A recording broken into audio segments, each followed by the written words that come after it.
সুবহানাল্লাযী আসরা বিআবদিহি লাইলাম মিনাল মাসজিদিল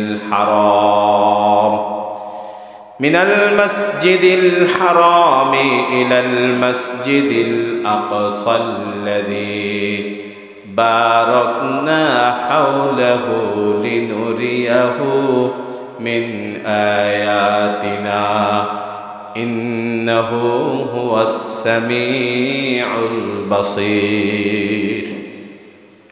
সুবহানা অর্থ হলো পবিত্রতা ঘোষণা করেছি, যাবতীয় দুর্বলতা থেকে মুক্তি ঘোষণা করেছি। আল্লাহ সুবহানাহু ওয়া তাআলার পবিত্রতা ঘোষণা করা হয়েছে। আল্লাহ সুবহানাহু ওয়া তাআলা রাসূলুল্লাহর মিরাজের ঘটনা এই আয়াতের মাধ্যমে শুরু করার আগে সুবহানা শব্দটা ব্যবহার করেছেন। এখানেই হলো বেসিক কথা। সমস্ত মুফাসসিরিন ইকরাম একমত, আল্লাহ সুবহানাহু ওয়া তাআলা সুবহানা শব্দটা বলার কারণে আল্লাহ সুবহানাহু ওয়া তাআলা যে রাসূলকে সশরীরে মিরাজে নিয়ে গিয়েছিলেন সেই বিষয়টা অবশ্যই অবশ্যই বিশ্বাস করতে হবে। সুবহানাল্লাহ। সুবহানা আল্লাযী আসরা বিআবদিহি লাইলান মিনাল মাসজিদিল হারাম ইলাল মাসজিদিল আকসা। সেই প্রভুর পবিত্রতা ঘোষণা করেছি যিনি রাতের একটা অংশে তার বান্দাকে মসজিদুল হারাম থেকে মসজিদুল আকসা পর্যন্ত নিয়ে গেছেন। কেন মসজিদুল আকসার মধ্যে নিয়ে গেলেন তার ব্যাখ্যা দেয়া হচ্ছে, আল্লাযী বারাকনা হাওলাহু লিনুরিয়াহু মিন আয়াতিনা। মসজিদুল আকসার মধ্যে তার চতুর্পাশে আল্লাহ অসংখ্য বরকত, অসংখ্য নিদর্শন, অসংখ্য শিআরগুলো আল্লাহ ছড়িয়ে ছিটিয়ে রেখেছিলেন। সমস্ত নিদর্শনগুলো দেখানোর জন্য আল্লাহ তার হাবিবকে মসজিদুল হারাম থেকে মসজিদুল আকসাতে নিয়ে গিয়েছে। সুবহানাল্লাহ। তাহলে রাসূল সাল্লাল্লাহু আলাইহি ওয়াসাল্লামকে মসজিদুল হারাম থেকে মসজিদুল আকসাতে নিয়ে গিয়েছেন রাসূলকে মসজিদুল আকসার চারপাশে যে নিদর্শনগুলো আছে সেগুলো দেখানোর জন্য। এখানে আল্লাহর কথা। এবার হাদিস শরীফের মধ্যে আসছে, বুখারীর হাদিস, সাইয়েদুনা আনাস রাদিয়াল্লাহু তাআলা আনহু হাদিস বর্ণনা করলেন, আন্নান নাবিয়্য সাল্লাল্লাহু আলাইহি ওয়াসাল্লাম, রাসূলুল্লাহ সাল্লাল্লাহু আলাইহি ওয়াসাল্লাম ইরশাদ করলেন, হাদাসাহুম আন লাইলাতিন উসরিয়া বিহি। রাসূল একদিন সাহাবায়ে কেরামদেরকে মেরাজের রাতের ঘটনা বর্ণনা করছিলেন। তিনি বলছেন, বাইনামা আনা ফিল হাতিম, আমি হাতিমের মধ্যে ছিলাম। হাতিম মানে হলো কাবা শরীফের পাশে যেখানে তাওয়াফ করা হয় তার পাশের একটা জায়গা। অরুব্বামা ক্বালা ফিল হিজরি, কোন কোন বর্ণনায় এসেছেন তিনি তার রুমের মধ্যে ছিলেন। মুদতাজিআন, ঘুমন্ত অবস্থায়, একদম গভীর ঘুমো রাসূল যাননি সেই সময়ে, আবার একদম চেতনও নয়। ঘুম এবং চেতন অবস্থার মাঝামাঝি যে সময় ঘুম আসতেছে আসতেছে, চোখের কোনার মধ্যে ঘুম আসছে, এই সময়ে অবস্থায় ইদ আতা আতিন ফাকদ্দা, এক ব্যক্তি একটা পাত্র নিয়ে রাসূলের কাছে এসেছেন। রাসূলের কাছে এসে রাসূলকে নিয়ে গেলেন জমজম কূপের পাশে। তার হাতে এক ধরনের একটা পাত্র ছিল। সেই পাত্র নিয়ে রাসূলুল্লাহ বললেন, ফাশাক্কা মা বাইনা হাদিহি ইলা হাদিহি। রাসূল তার বুককে ইশারা করে দেখালেন, আমার এই বুকের এই অংশ থেকে এই অংশ পর্যন্ত ছিঁড়ে ফেলা হলো, খুলে ফেলা হলো। এবং খুলে সুম্মা আতুতিতু বিতাসতিম মিন যাহাবিন মামলুইন ঈমানিন, আমার সামনে একটা পাত্রের মধ্যে, স্বর্ণের একটা পাত্রের মধ্যে ঈমানে ভর্তি এক ধরনের পানি আনা হলো। এবং আমার কলব ছিঁড়ে সেখান থেকে একটা জিনিসকে বের করে ফেলা হলো। এবং সেই কলবকে ফাগুসিলা কলবি বিমাই জমজমা, জমজমের পানি দ্বারা রাসূলুল্লাহর কলবকে ধুয়ে ফেলা হলো। ধুয়ে একটা অংশকে বের করে দিয়ে ওই যে পাত্রের মধ্যে ইমানে পূর্ণ পানি ছিল সেগুলো রাসূলুল্লাহর কলবের মধ্যে দেয়া হলো। দিয়ে আবার রাসূলুল্লাহর কলবকে সম্পূর্ণভাবে আবার লাগিয়ে দেয়া হয়েছে। সুবহানাল্লাহ। এখান থেকে আপনি আবার বিশ্বাস করেন, চিন্তা করেন, আজকে থেকে 1400 বছর আগে পৃথিবীতে কোথাও মেডিকেল সায়েন্স এত উন্নত হয়নি। ওপেন হার্ট সার্জারি করবেন, তাদের জন্য এটা একটা অকল্পনীয় বিষয় ছিল। কিন্তু আজকের বিজ্ঞান, আধুনিক বিজ্ঞান, মেডিকেল সায়েন্স আমাদেরকে বলে মানুষের বুককে চিরে তার কলব থেকে, তার হার্ট থেকে কিছু অংশ কেটে আবার জোড়া লাগিয়ে অপারেশন করার মাধ্যমে মানুষকে সুস্থ করা যায়। সুবহানাল্লাহ। বিজ্ঞান যত উন্নত হচ্ছে, রাসূলের মিরাজের বর্ণনাগুলো তত আলোর মতো, তত আরো উদ্ভাসিত হচ্ছে, উদ্ভাসিত হয়ে যাচ্ছে, স্পষ্ট হয়ে যাচ্ছে। সুবহানাল্লাহ। এরপরে নবী করিম সাল্লাল্লাহু আলাইহি ওয়াসাল্লাম বলছেন, সুম্মা উতিতু বিদাব্বা, অতঃপর আমার জন্য একটা প্রাণী আনা হলো। সেই প্রাণীটা দুনাল বাগলি ওয়া ফাওকাল হিমারি আবয়াদ, শুভ্র রঙের, সাদা রঙের একটা প্রাণী। সেটা ঘোড়ার চেয়েও ছোট, খচ্চরের চেয়েও আর একটু বড়। এই অবস্থার একটা প্রাণী আনা হলো। সেই প্রাণীর মধ্যে আমাকে তোলা হলো। বলা হয়েছে সেটার নাম হলো বুরাক। বুরাক বলে নামকরণ করা হয়েছে। রাসূলুল্লাহ বললেন, ফানতালাকা বি জিবরাইল, অতঃপর জিবরাইল আলাইহিস সালাম আমাকে নিয়ে সেটাতে উঠালো, সেই বুরাকের মধ্যে উঠালো। বুরাক এমন ভাবে যাত্রা শুরু করেছে যেন চোখের পলকের মধ্যে বুরাক তার দূরত্বগুলো অতিক্রম করে ফেলতে পারছে। সুবহানাল্লাহ।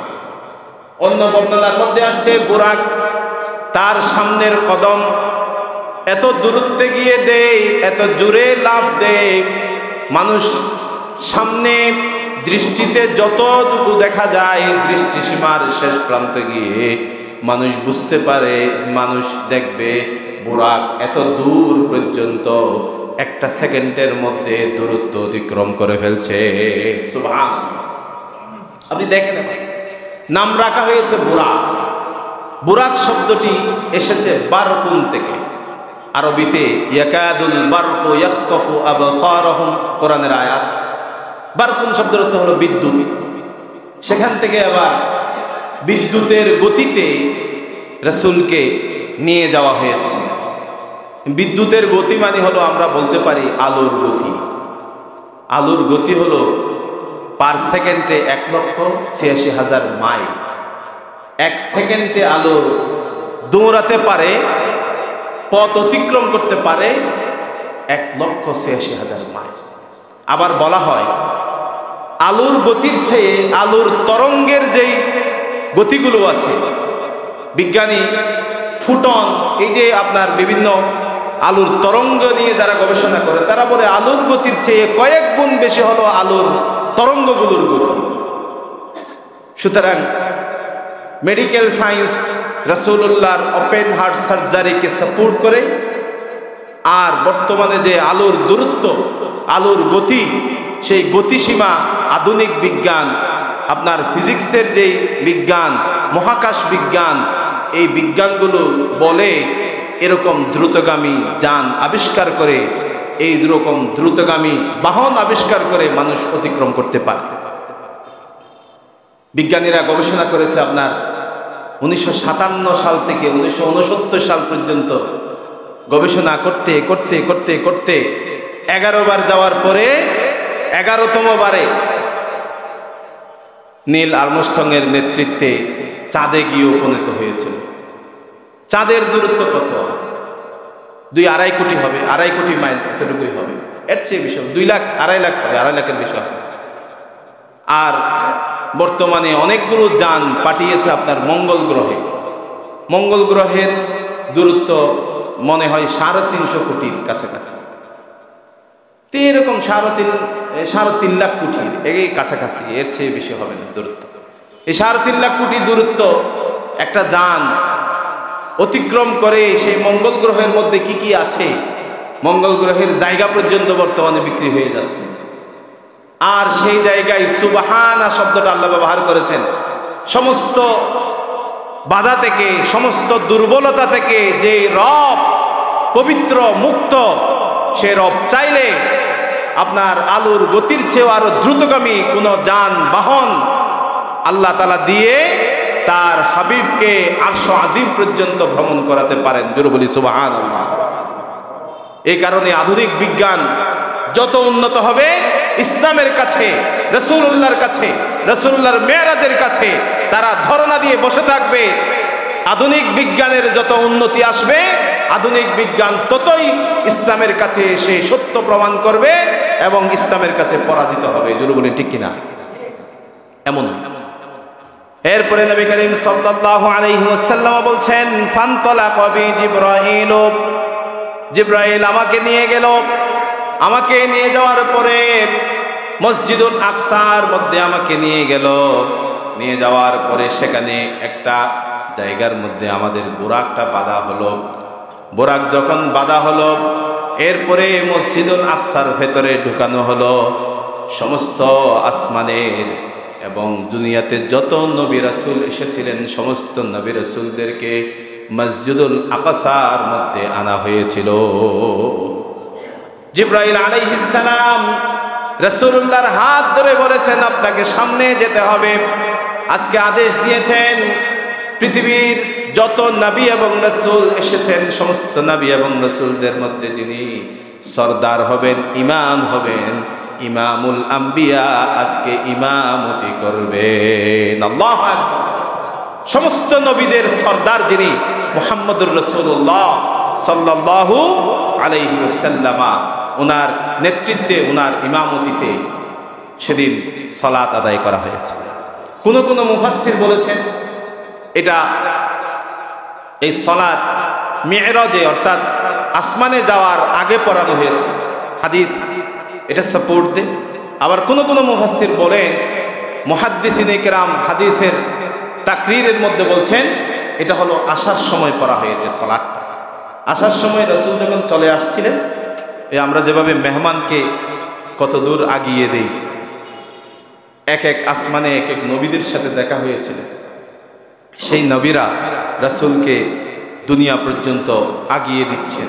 রাসূলদের নবীদের আগমনে যেহেতু ওই সময়ে সালাত ফরজ হয়েছে, প্রথম ফজরের সালাতটা রাসূলুল্লাহর ইমামতিতে মসজিদুল আকসার মধ্যে সেদিন পড়া হয়েছিল। সুবহানাল্লাহ। এই বর্ণনাটাও সুন্দর, ওই বর্ণনাটাও সুন্দর। শেষের বর্ণনা যেটা আছে সেটা আপনার তাফসীর মারিফুল কুরআন আল্লামা শফি রাহিমাহুল্লাহ উনি বর্ণনা করেছেন। ওনার হাওয়ালার মধ্যে, কিতাবের হাওয়ালার মধ্যে কথাগুলো বলা আছে, বর্ণনা আছে। এখন তাফসীরে মারিফুল কুরআনের মধ্যে আরেকটা রিওয়ায়াত আসছে। সেখানে রিওয়ায়াতটা হলো সেই রাতে যখন রাসূল সাল্লাল্লাহু আলাইহি ওয়াসাল্লাম মিরাজে নিয়ে যাওয়া হচ্ছে, তো আবু সুফিয়ান ছিল মক্কার কুরাইশের কাফেরদের সর্দার। ইনি পরবর্তীতে ঈমান এনেছেন মক্কা বিজয়ের পরে। তিনি রোম সম্রাটের কাছে গিয়ে রাসূলুল্লাহর বিরুদ্ধে প্রপাগান্ডা ছড়ানোর জন্য বিভিন্ন কথাবার্তা বলার চেষ্টা করছেন। আবু সুফিয়ান বলছেন, আমি রোম সম্রাটের কাছে মুহাম্মদ সাল্লাল্লাহু আলাইহি ওয়াসাল্লামের ব্যাপারে ভুল কোনো মেসেজ দিব, চিন্তা করতেছি কোন মেসেজটা দেয়া যায়। এখন উনি কখনো সত্য কথা বলেন, কখনো মিথ্যা কথা বলেন।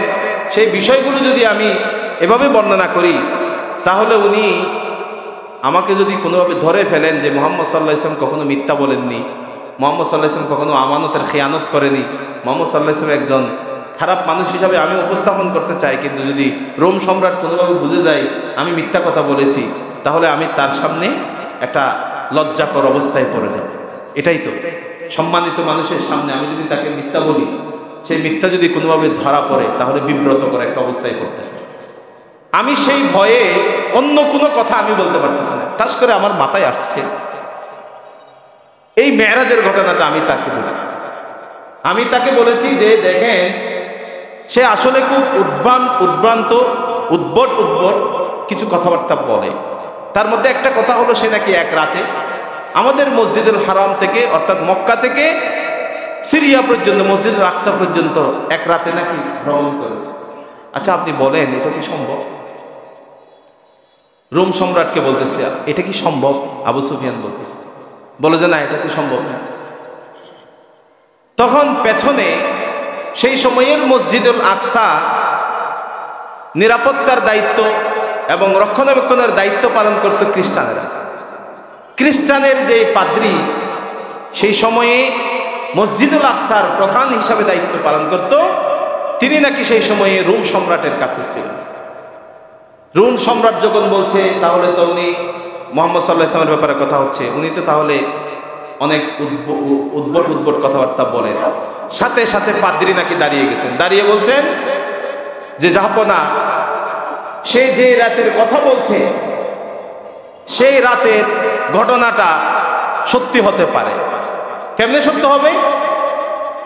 আমি সেই রাতে যখন মসজিদুল আকসার দরজাগুলো বন্ধ করার জন্য আমি গিয়েছিলাম, অন্যান্য সমস্ত দরজাগুলো আমি বন্ধ করতে পেরেছি, কিন্তু যেটা সদর দরজা ছিল সেই সদর দরজা আমি হাজার চেষ্টা করে কোনোভাবে বন্ধ করতে পারি। বন্ধ করতে না পেরে অন্যান্য যে সমস্ত পাদ্রীরা আছে তাদেরকে আমি ডাকলাম, ডেকে আমরা সবাই মিলে চেষ্টা করেছি। দরজাটা এত শক্ত হয়ে আটকে গেছে, কোনোভাবেই আমরা সবাই মিলে দরজাটাকে বন্ধ করতে পারিনি। সুবহানাল্লাহ। তারপরে আমরা সেই সময়ে রাতে মসজিদ কি খোলা রেখে চলে যাব? মিস্ত্রি ডাকালাম। মিস্ত্রি পরীক্ষা নিরীক্ষা করে দেখতেছে এই দরজাটা এমন একটা পাথরের সাথে আটকে গেছে, এটা দিন ছাড়া কোনোভাবেই সম্ভব না। সুতরাং আমরা আর ওই রাতে মসজিদুল আকসার দরজা বন্ধ না করেই আমরা সবাই রাতে চলে গিয়েছি। সকালে যখন আমি এসে মসজিদুল আকসার দরজা খুলতে যাচ্ছি, সেই সময়ে প্রথমে গিয়ে গত রাতে যে এই দরজাটা ডিস্টার্ব করলো, সারা রাত দরজা খোলা ছিল, প্রথমে গিয়ে আমি ওই দরজাটা একটু নাড়াচাড়া করতে দেখলাম পুরা দরজা কোনো ধরনের বাধাহীন ভাবে খোলা যাচ্ছে, বন্ধ করা যাচ্ছে। আল্লাহু আকবার। বলা হলো সেই সময় আমি দেখলাম ওই দরজার পাশে একটা পাথর ছিল, সেই পাথরের মধ্যে একটা ছিদ্র ছিল, যেই ছিদ্র দিয়ে কোনো একটা প্রাণী রাতে বন্ধ করা হয়েছিল। এমন মনে হচ্ছে যে তার আশেপাশে অনেকগুলো ওই প্রাণীর পায়ের আঘাত দেখছিলাম, সেই প্রাণী যেন ওখানে দাঁড়িয়েছিল কিছুক্ষণ। এর দ্বারা আমি সকালবেলা বুঝেছিলাম নিঃসন্দেহে গত রাতে এমন কোন গুরুত্বপূর্ণ ঘটনা এই মসজিদুল আকসাতে ঘটে গিয়েছে। এই কারণেই আল্লাহ সুবহানাহু ওয়া তাআলার ইশারাতে মসজিদুল আকসার দরজা আমরা বন্ধ করতে পারিনি। আল্লাহু আকবার। রাসূল যখন মেরাজ থেকে মক্কায় ফিরে আসছিলেন, মক্কায় ফিরে আসার পরে রাসূল যখন ঘটনাগুলো বর্ণনা করছেন, তখন এক একজন এক এক ভাবে নিয়েছেন। কিছু মুসলমান আছে দুর্বল ইমানের অধিকারী হওয়ার কারণে মেরাজ এর ঘটনা শোনার পরে তারা ইমান ত্যাগ করেছেন। জোরে বলি নাউযুবিল্লাহ। রাসূল করিম সাল্লাল্লাহু আলাইহি ওয়াসাল্লামের মুখে মেরাজের ঘটনা শুনে আবু জাহাল বললেন, এবার পেয়েছি একটা কথা।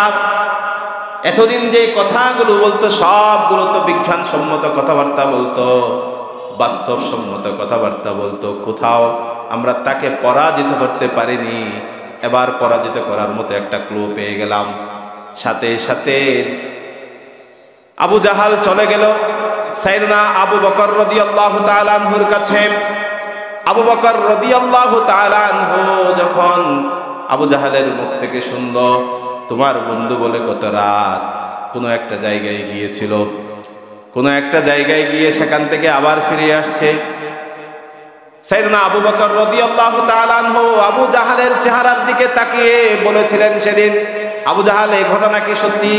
আমার হাবিব মুহাম্মদ সাল্লাল্লাহু আলাইহি ওয়াসাল্লাম বলেছেন হ্যাঁ, যদি এই কথা তিনি বলে থাকেন, আমি আবু বকর 100 বার বিশ্বাস করি তিনি গত রাতে মসজিদুল আকসা পর্যন্ত ঘুরে এসেছেন। আল্লাহু আকবার। এই কারণে তিনি সিদ্দিক। আবু জাহাল আবার তার সাঙ্গপাঙ্গকে নিলেন, সাঙ্গপাঙ্গকে নিয়ে এবার মুহাম্মদুর রাসূলুল্লাহ সাল্লাল্লাহু আলাইহি ওয়াসাল্লামের কাছে গিয়ে, যারা এর আগে মসজিদুল আকসা ভ্রমণ করেছিলেন তাদেরকে নিয়ে রাসূলুল্লাহর কাছে বিভিন্ন ধরনের প্রশ্ন করা হচ্ছে। বলো দেখি, তুমি গত রাতে যদি মসজিদুল আকসা ভ্রমণ করো তাহলে বলো মসজিদুল আকসার কোন পাশে কি আছে, কোন জায়গায় কয়টা দরজা আছে, কয়টা জানালা আছে। দেখেন আল্লাহ তাআলা কাফেরদের মাথাগুলোকে কত মাথা মোটা করে দেয়। কোনো এক ব্যক্তি আপনার ঘরে বেড়াতে গেলে আপনার ঘরের দরজা কয়টা, জানালা কয়টা সেটা মনে রাখবে নাকি? কেউ মনে রাখে না। কিন্তু আল্লাহ তাআলা তাদের মাথার মধ্যে এই ধরনের প্রশ্নগুলো উত্থাপনের মাধ্যমে মানুষের কাছে তাদের চিন্তা যে কত উদ্ভট চিন্তা সেটার মুখোশ আল্লাহ খুলে দিতে চান। আল্লাহ সুবহানাহু ওয়া তাআলা আবার আবু জাহাল যখন জিজ্ঞেস করলো, তার সাঙ্গপাঙ্গ যখন রাসূলুল্লাহর কাছে জিজ্ঞেস করলো মসজিদুল আকসার বিভিন্ন আকৃতি, তখন আল্লাহ সুবহানাহু ওয়া তাআলা জিবরাইল আলাইহিস সালামকে এমন ভাবে পাঠিয়ে দিলেন, যাও তোমার পাখার উপরে মসজিদুল আকসা আমার হাবিবের চোখের সামনে ধরো, যেন তিনি দেখে দেখে কাফেরদের সমস্ত প্রশ্নের উত্তর দিতে পারেন। আল্লাহু আকবার। এবার আপনি আসেন আধুনিক বিজ্ঞান।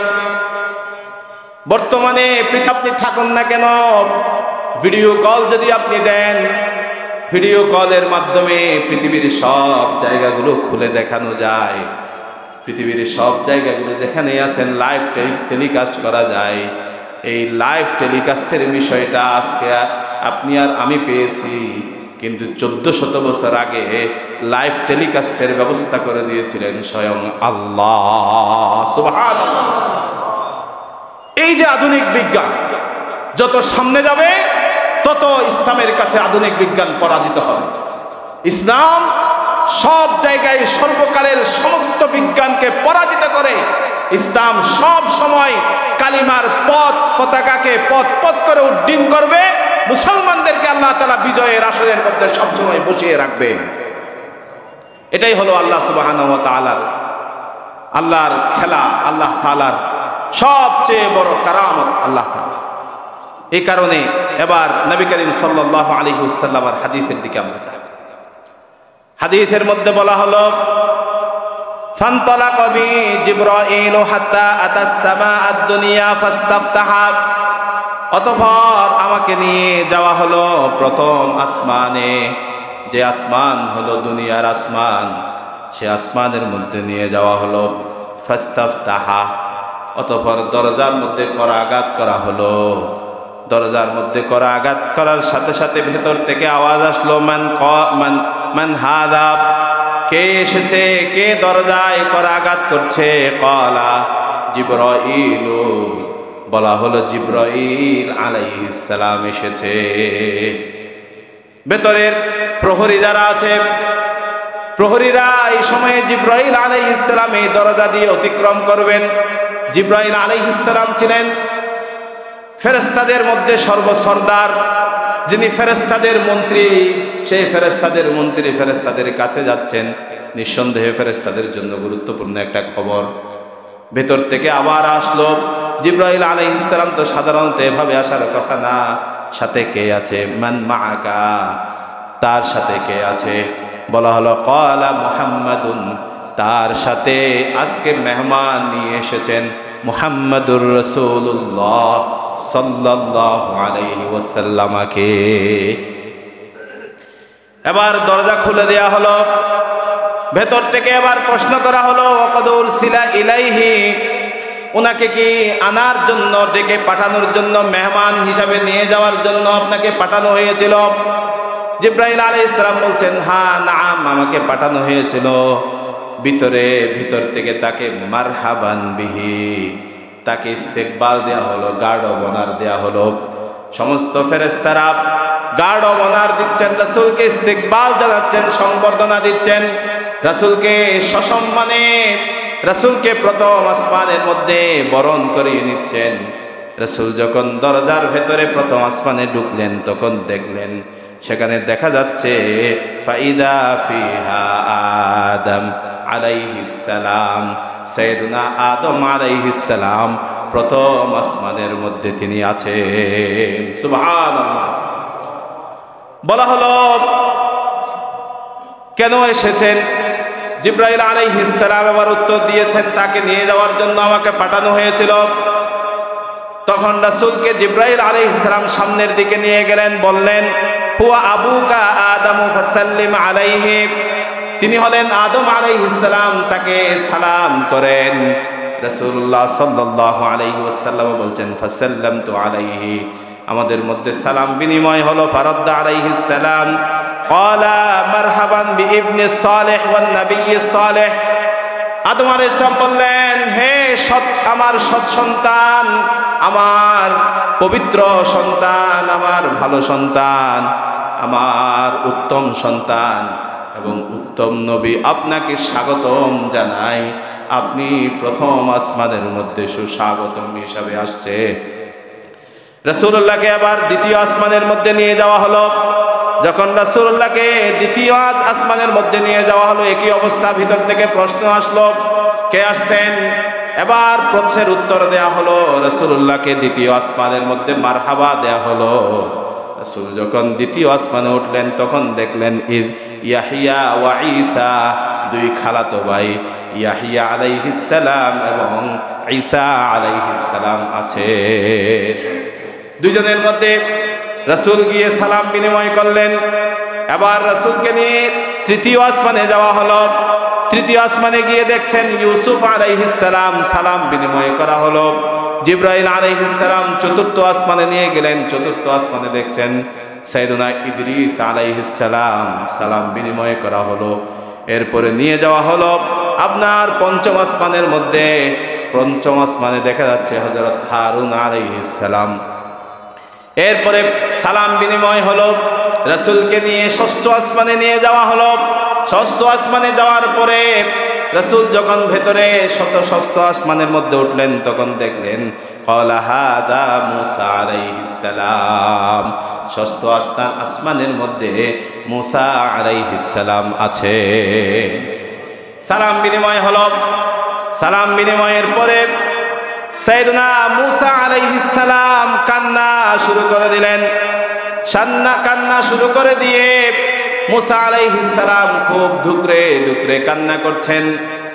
কিলা লাহু মা ইউবকিকা, ও মূসা আলাইহিস সালাম, আপনার কাছে একজন গুরুত্বপূর্ণ মেহমান এসেছেন, আপনার আজকে খুশি হওয়ার কথা, কিন্তু কেন আপনি কান্না করছেন? কান্নার কারণটা একটু আমাদেরকে বলবেন নাকি? ক্বালা আবকি, আমি মূসা আলাইহিস সালাম কান্না করছি এই কারণে লিআন্না গুলামান বুইথা বাদি, একটা গোলামকে পাঠানো হলো, একটা আমার পরবর্তী প্রজন্মের মধ্যে একটা ছোট্ট ছেলেকে পাঠানো হলো, যিনি গিয়েছেন আমার পরে। আর আমার পরে যাওয়ার পরে ইয়াদখুলুল জান্নাতা মিন উম্মতিহি আকতারু মান ইয়াদখুলুহা মিন উম্মতি, কিন্তু আমার পরে গেলেও আমার উম্মতের চেয়েও শত শত গুণ বেশি উম্মতকে সে জান্নাতে নিয়ে যাবেন। সুবহানাল্লাহ। মূসা আলাইহিস সালাম বললেন আমার উম্মতের মধ্যে কিছু মানুষ আছে জান্নাতে যাবে, কিন্তু আমার উম্মতের শত গুণ বেশি উম্মতকে হযরতে মুহাম্মদুর রাসূলুল্লাহ সাল্লাল্লাহু আলাইহি ওয়াসাল্লাম জান্নাতে নিয়ে যাবেন। এরপরে সপ্তম আসমানে সাইয়েদুনা ইব্রাহিম আলাইহিস সালামের সাথে দেখা হলো। ইব্রাহিম আলাইহিস সালাম সপ্তম আসমানে বাইতুল মামুর, কাবা শরীফের ঠিক উঁচু উঁচু সপ্তম আসমানের মধ্যে ফেরেশতারা তাওয়াফ করছেন। প্রতিদিন 70,000 ফেরেশতা তাওয়াফ করে। একবার যে ফেরেশতা একবার তাওয়াফ করার সুযোগ পেয়েছে, জীবনে আর দ্বিতীয়বার তাওয়াফ করার সুযোগ পাবে না। সেখানে হেলান দিয়ে বসে আছেন আর রাসূলুল্লাহর জন্য দোয়া করছেন। এরপরে রাসূলুল্লাহকে নিয়ে উপরের দিকে ওঠা হলো। উপরের দিকে গিয়ে যেতে যেতে হাত্তা সিদরাতুল মুনতাহা, সিদরাতুল মুনতাহা পর্যন্ত পৌঁছে গেলেন। মুনতাহা মানে শেষ সীমানা, আর সিদরাতুল মানে গাছ, গাছের দুনিয়ার শেষ সীমানা যতটুকু পর্যন্ত সাইয়েদুনা জিবরাইল আলাইহিস সালাম যাওয়ার অ্যাক্সেস আছে, ক্ষমতা আছে, ততটুকু পর্যন্ত নিয়ে যাওয়া হয়েছে। সুবহানাল্লাহ। ইনদা সিদরাতিল মুনতাহা ইনদাহা জান্নাতুল মাওয়া। সিদরাতুল মুনতাহার নিকট রাসূলুল্লাহকে এবার জিবরাইল আলাইহিস সালাম তার 600 ডানা খুলে দেখানো হয়েছে। জিবরাইল আলাইহিস সালাম কত বিশাল আকৃতির একটা ফেরেশতা। সুম্মা দানা ফাতাদাল্লা ফাকানা কাবা কাউসাইনি আও আদনা ফাআওহা ইলা আবদিহি মা আওহা। জিবরাইল আলাইহিস সালাম বলছেন, হে মুহাম্মদ সাল্লাল্লাহু আলাইহি ওয়াসাল্লাম, এবার আপনার সাথে আপনার রবের সাথে একান্ত সাক্ষাৎ। আমি জিবরাইল আলাইহিস সালামের পরে আর যেতে পারবো না, আমার আর যাওয়ার ক্ষমতা নাই। ফাওহা ইলা আবদিহি মা আওহা। আল্লাহ ওহী নাযিল করলেন তার বান্দার কাছে, যাহা ওহী হিসাবে নাযিল করা দরকার। সুবহানাল্লাহ। যেই চুক্তিটা বেশি গুরুত্বপূর্ণ, বাংলাদেশের সাথে ধরেন চীনের সাথে একটা গুরুত্বপূর্ণ চুক্তি হবে, সেটা কিন্তু বাংলাদেশের একজন মন্ত্রী একজন আমলাকে পাঠিয়ে চীনের কোনো আমলার সাথে সেই চুক্তিটা করানো হয় না। বাংলাদেশের প্রধানমন্ত্রী অথবা বাংলাদেশের রাষ্ট্রপতি তিনি স্বয়ং চীনে যাবেন, অথবা চীনের প্রধানমন্ত্রী বা রাষ্ট্রপতি স্বয়ং তিনি বাংলাদেশে আসবেন। দুইজন একান্ত সাক্ষাতের মধ্যে গুরুত্বপূর্ণ চুক্তিগুলো হয়ে থাকে। সুবহানাল্লাহ। ঠিক রাসূলের সাথে আল্লাহর সাথে গুরুত্বপূর্ণ যে চুক্তিগুলো হচ্ছেন, সেই চুক্তির মধ্যে একটা চুক্তি, রাসূলকে 5 ওয়াক্ত সালাতের শিক্ষা দেওয়া হয়েছে। 50 ওয়াক্ত দেওয়া হয়েছিল। মুসা আলাইহিস সালামের কাছে এসে জিজ্ঞেস করা হলো, কি দিয়েছেন আপনাকে? বলা হয়েছে 50 ওয়াক্ত। বলে যে বনি ইসরাইলকে আমি যেভাবে চেষ্টা করেছি এটা সম্ভব না 50 ওয়াক্ত। আপনি যান, আল্লাহর কাছে যান, আপনি গিয়ে আল্লাহকে বলেন, লিত্তাখফিফ, তাখফিফের জন্য বলেন, কমিয়ে দিতে বলেন। রাসূল আল্লাহর কাছে গেলেন এবং রাসূল বলছেন, আল্লাহর দরবারে বলছেন, আল্লাহ এই কঠিন, এটা পারবে না আমার উম্মতেরা। তখন আল্লাহ 10 ওয়াক্ত কমিয়ে দিয়েছেন, আবার গিয়েছেন 10 ওয়াক্ত কমিয়ে গিয়েছেন, যেতে যেতে সর্বশেষ আসলেন 5 ওয়াক্তের মধ্যে। মুসা আলাইহিস সালাম বললেন, আরো কমাতে পারলে আরো ভালো। রাসূল সাল্লাল্লাহু আলাইহি ওয়াসাল্লাম বললেন, সাআলতু রাব্বি হাত্তা ইস্তাহইয়াইতু, আমি আমার রবের কাছে এমন চাওয়া চেয়েছি, অবশেষে আমার রবের কাছে যেতে আমার লজ্জা লাগতেছে। সুবহানাল্লাহ। আর যাওয়া যাবে না। এই 5 ওয়াক্ত সালাতের চুক্তিটা 1 নম্বর চুক্তি, গুরুত্বপূর্ণ বলেই, মানুষের জন্য গুরুত্বপূর্ণ বলে আল্লাহর সাথে রাসূলের সাথে একান্ত চুক্তি হয়েছে সালাতে। সুতরাং সালাত দেখেন, কোন একজন ব্যক্তি ঈমান আনার পরে তার ধন সম্পদ নাই, এই কারণে সে যাকাত দেয়নি, সে একদিনের জন্যও আল্লাহর দরবারে প্রশ্নের সম্মুখীন হবে না, তুমি জান্নাতে যাবে নাকি জাহান্নামে যাবে। যাকাত আদায় না করার কারণে, টাকা পয়সা নাই, হজ আদায় করতে পারেনি, সমস্যা নাই। শারীরিক সক্ষমতা নাই, মুরব্বী, দুর্বল হয়ে গেছে, অতিরিক্ত দুর্বল হয়ে গেছে, এই বৃদ্ধ বয়সের মধ্যে ঈমান এনেছেন, শারীরিক সক্ষমতা নাই রোজা রাখার মতো, রোজার প্রশ্ন আসবে না। কিন্তু ঈমান আনার পরে আপনি দৈনিক 5 ওয়াক্ত সালাত, আপনি দাঁড়াতে পারছেন না, বসে পড়বেন, বসে পারছেন না, শুয়ে পড়বেন, শুয়ে পারবেন না, ইশারাতে পড়বেন, সালাতের কোনো মাপ। এই কারণেই বেশি গুরুত্বপূর্ণ, সেখান থেকে জান্নাত জাহান্নামে নিয়ে যাওয়া হয়েছে। জান্নাত জাহান্নামের কথাটা পরে আসবে, আগামী জুমাতে আমরা ইনশাআল্লাহ। দেখেন, আমরা জানি এই নভোচারী যারা আছে, নভোচারী যারা আপনার মহাকাশ গবেষণা করতে যায়, মহাকাশ গবেষণা করতে যাওয়ার আগে তাদের কিন্তু লং টার্ম একটা শারীরিক টেস্টের মধ্যে থাকতে হবে, ফিজিক্যাল ফিটনেসকে প্রমাণ করতে হবে। সেই নভোচারীদের ফিজিক্যাল ফিটনেস টেস্ট করা, যাচাই বাছাই করা, অনেকগুলো অভ্যাসকে তাদেরকে পরিবর্তন করতে হয়। রাসূলুল্লাহর ক্ষেত্রেও নবু উপরে ঊর্ধ্ব আকাশে গমন করার ক্ষেত্রে সেটাও কিন্তু হয়েছিল। ওই যে বক্ষ বিদীর্ণ করা হয়েছিল, ওপেন হার্ট সার্জারি করা হয়েছিল, আধুনিক সায়েন্স, আধুনিক বিজ্ঞান রাসূলুল্লাহর এই বিষয়টাকেও কোনোভাবেই পরাজিত করতে পারেনি। রাসূলুল্লাহকে নিয়ে যাওয়ার আগে ফেরেশতাদের মাধ্যমে রাসূলুল্লাহর শারীরিকভাবে যথেষ্ট ফিটনেস তৈরি করা হয়েছিল। আল্লাহু আকবার। এই কারণে আধুনিক বিজ্ঞান কখনো ইসলামের সাথে সাংঘর্ষিক নয়। কিন্তু আমরা দেখেছি আমাদের দেশে কিছু আছে মুরগি বিজ্ঞানী, আবার কিছু আছে আপনার আধা বিজ্ঞানী, কিছু আছে ১৫০০ বিজ্ঞানী, আবার কিছু আছে অশ্লীলতাকে প্রমোট করে। তারা বিজ্ঞানের নামে আমাদের সন্তানদেরকে যেভাবে নাস্তিকবাদ শিখাচ্ছে, যেভাবে নাস্তিকতার মতবাদগুলো মানুষের কাছে প্রতিষ্ঠিত করছে, এটা কখনো বিজ্ঞান হতে পারে না। বিজ্ঞানের নামে ভণ্ডামি, এই ধরনের ভণ্ডামিপূর্ণ বইগুলোকে অতি সত্বর আমাদের শিক্ষানীতিকে বাদ দিয়ে দিতে হবে। এটা রাখা যাবে না। যেই বিজ্ঞান পড়লে ইসলামের সত্যতা প্রকাশ পায় না, সেটা ১ সেকেন্ডের জন্য বিজ্ঞান হতে পারে না। সেটা বিজ্ঞানের নামে মানুষকে ধোঁকা দেয়া, বিজ্ঞানের নামে মানুষের কাছ থেকে টাকা আদায় করার একটা ভণ্ডামি ছাড়া আর কিছুই নয়। রাসূলুল্লাহর বিজ্ঞানকে কেউ অস্বীকার করলে তার ঈমান, রাসূলুল্লাহর মেরাজকে কেউ অস্বীকার করলেও তার ঈমান, এটা মাথায় রাখতে হবে। সর্বশেষ আগামী সপ্তাহে আমরা ইনশাআল্লাহ রাসূলুল্লাহ যে মেরাজে গিয়েছেন, জান্নাতে কি দেখেছেন, জাহান্নামে কি দেখেছেন, সেখানে আমাদের জন্য কি কি শিক্ষাগুলো আছে আমরা আলোচনা করব। আল্লাহ সুবহানাহু ওয়া তাআলা আমাদেরকে সুন্দরভাবে আমাদের জীবনটাকে সাজানোর জন্য তৌফিক দান করুন। আসসালামু আলাইকুম।